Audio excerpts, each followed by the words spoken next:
इसी से जुड़ी इस वक्त की बड़ी खबर आपको बताते हैं। संभल जामा मस्जिद से जुड़े विवाद को लेकर जानकारी सामने आ रही है। कुएं के विवाद को लेकर आज सुप्रीम कोर्ट में दायर याचिका पर सुनवाई होने वाली है। दरअसल मस्जिद कमेटी ने याचिका में कुएं की यथास्थिति बनाए रखने की मांग की है। मस्जिद कमेटी चाहती है कि कुएं की यथास्थिति बरकरार रहे, जबकि यूपी सरकार उसका कायाकल्प करना चाहती है। वहीं यूपी सरकार ने कोर्ट में स्टेटस रिपोर्ट दाखिल कर कहा कि कुआं ही नहीं, मस्जिद भी सरकारी जमीन पर बनी हुई है। यानी बात तो कुएं के हक को लेकर हो रही थी, लेकिन यूपी सरकार ने मस्जिद को सरकारी जमीन पर बना हुआ बताया है। ऐसे में देखना होगा आज इस सुनवाई में क्या कुछ निकलकर सामने आता है। तो ये बड़ी खबर आपको बता रहे हैं, सुप्रीम कोर्ट में आज इसे लेकर सुनवाई है। मस्जिद कमेटी ने जो याचिका लगाई है उस पर सुनवाई होने वाली है।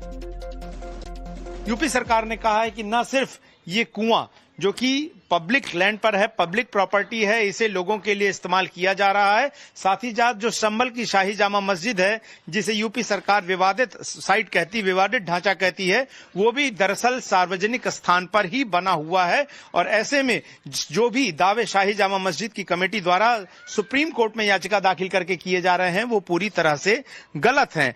यूपी सरकार ने सुप्रीम कोर्ट में जवाब दाखिल करके ये भी गुजारिश की है कि इस मामले में किसी भी तरह से कुएं के रिस्टोरेशन वर्क को ना रोका जाए। अपने आगे के प्लान को बताते हुए सरकार की तरफ से कहा गया है कि आने वाले समय में इन सभी कुओं को आपस में जोड़ा जाएगा और इनके कुओं के चारों तरफ एक परिक्रमा पथ बनाकर इनको पूरी तरह से पुनर्जीवित करके न सिर्फ यहाँ का जलस्तर बढ़ाया जाएगा बल्कि इसे तीर्थ क्षेत्र में शामिल किया जाएगा। अब ऐसे में यूपी सरकार के इस जवाब के बाद जाहिर तौर पर संभल की शाही जामा मस्जिद अपना जवाब दाखिल करेगी, लेकिन इस नए दावे ने इस बात को लेकर भी बड़े सवाल खड़े कर दिए हैं कि जिस शाही जामा मस्जिद के सर्वे को लेकर विवाद पैदा करने की कोशिश की गई, क्या वो दरअसल एक सार्वजनिक सरकारी जमीन पर बनी हुई मस्जिद है।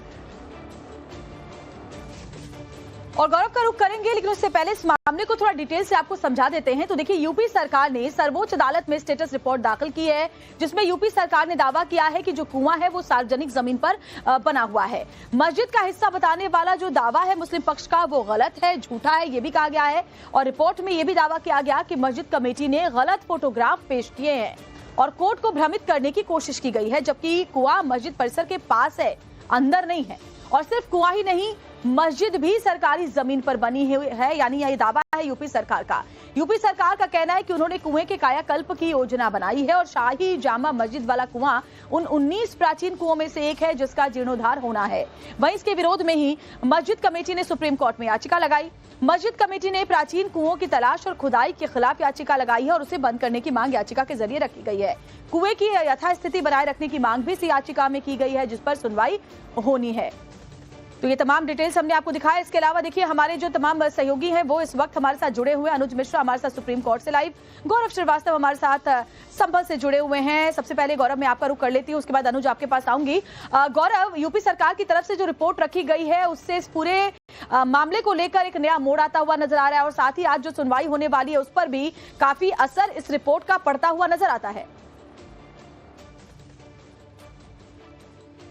बिल्कुल, देखिए, सुप्रीम कोर्ट में सुनवाई होनी है, चीफ जस्टिस की बेंच करेगी, लेकिन मैं दर्शकों के लिए यहाँ पे समझा देना जरूरी है कि विवाद क्या है, क्योंकि हम उस जगह पर मौजूद हैं और मैं आपको दिखा देता हूँ। मैं अंकित, एक बार आप ये दिखाइए, ये दरअसल कुआं है, ये कुआं है और इस कुएं को लेकर जिक्र हो रहा है। ये कुआं बिल्कुल मस्जिद की से सटा हुआ है और कहा यह जाता है कि 1978 के हुए दंगे के बाद इस कुएं को बंद कर दिया गया था। 2012 में फिर यहाँ पर एक छोटी सी पुलिस चौकी जो है उसका निर्माण कर दिया गया। मौजूदा समय में इस पुलिस चौकी पर जो है तमाम सुरक्षा कर्मी जो है वो मौजूद रहते हैं। फिलहाल मस्जिद के चूंकि याचिका दाखिल कर दी थी, ऐसे में इस कुएं को लेकर कोई काम शुरू नहीं किया गया।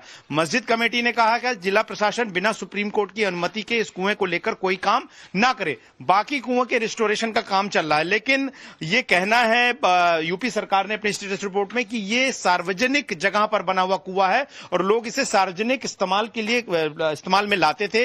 यहाँ पर शादियों के बाद कुआं पूजन होता था, बच्चों के जन्म के समय कुआं पूजन होता था और ऐसी तमाम फोटोग्राफ फोटोग्राफ्स हमने टाइम्स नाउ नव भारत पर दर्शकों को दिखाई हैं।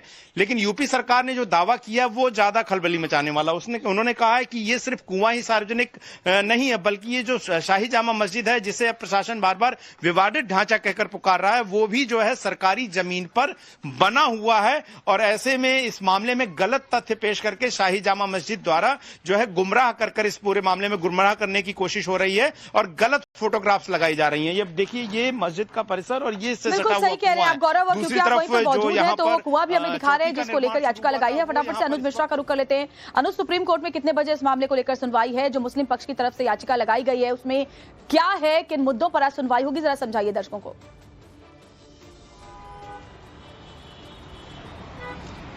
जी बिल्कुल, बात जो है अनुज, आपकी आवाज नहीं आ पा रही है। ये याचिका दाखिल की गई थी और ये कहा, बोलें। निश्चित तौर पर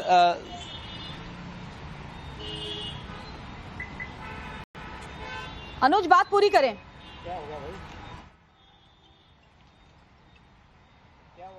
जी बिल्कुल, मस्जिद कमेटी की तरफ से साफ तौर पर जिस तरीके से याचिका दाखिल की गई थी और ये बात कही गई थी कि यथास्थिति कुएं की बनाए रखी जाए, क्योंकि जाहिर तौर पर अगर कुएं की खुदाई शुरू होती है तो उसके बाद वहां पूजन शुरू हो जाएगा। और यही वजह है कि मस्जिद कमेटी ने अपनी याचिका में साफ तौर पर ये तमाम दलीलें जो हैं वो पेश की। लेकिन जिस तरीके से यूपी सरकार का दावा है, निश्चित तौर पर यूपी सरकार के पास तमाम ऐसी चीजें हैं जिसके बेसिस पर यूपी सरकार का ये कहना है कि न सिर्फ कुआं बल्कि कुएं के साथ साथ जो मस्जिद है वो भी सरकारी जमीन पर है। ऐसे में चीफ जस्टिस की बेंच जो है इस पूरे मामले में देखेगी, क्योंकि यूपी सरकार की तरफ से जो तथ्य पेश किए गए हैं उनमें क्या कुछ चीजें हैं, साथ ही साथ जो मस्जिद कमेटी है वो क्या तमाम अपनी दलीलें जो है वो पेश करता है। तो 10:30 बजे के आसपास जो है इस पूरे मामले की सुनवाई उसके बाद शुरू होनी है। उसमें तमाम तरीके की दलीलें जो है वो पेश की जाएगी, जहां एक तरफ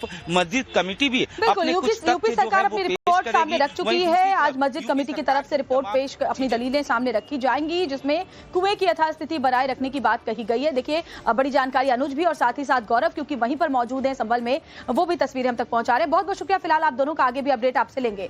देखिए, बढ़ते आगे, वही दूसरी तरफ संभल में महाशिवरात्रि को लेकर भी बड़ी तैयारियां शुरू हो गई हैं।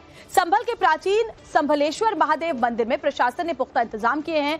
बड़ी संख्या में कांवड़ियों के आने का भी यहां पर अनुमान है और ऐसे में तैयारियां जबरदस्त तरीके से यहां की गई है। महाशिवरात्रि जो कि कल है, वहां दर्शन पूजन के लिए बड़ी तादाद में श्रद्धालु पहुंचेंगे। चलिए अब आपको बताते हैं संभल में प्राचीन संभलेश्वर महादेव मंदिर जो है उसके बारे में और भी ज्यादा जानकारियां आगे आप तक साझा करेंगे।